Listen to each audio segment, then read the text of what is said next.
সাধু বাবা চাচা, আমার পাওনা টাকা চাই। হাল্ক এখন টাকা নাই। টাকা না দিলে ভাঙচুর করব। চাচা, আমার টাকাটা দিন। চাচা আসলে এক সাধু বাবা। তিনি চোখ বন্ধ করে ধ্যান করছেন। হাল্ক বুঝতে পারে, টাকার চেয়ে বড় শক্তি চাইলে আমি দিতে পারি।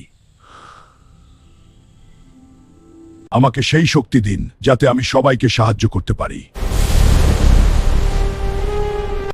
সাধু বাবা তার কপালে হাত রাখেন, সবুজ উতুন ছড়ুক করে। আমি এসেছি, ভয় পেও না।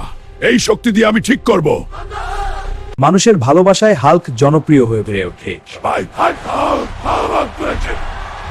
আমার পরিশ্রম আর সৎ কাজের মাধ্যমে আমার কাছে এখন অনেক টাকা জমে গেছে। এইসব আমার নিজের চেষ্টায় অর্গর্দ।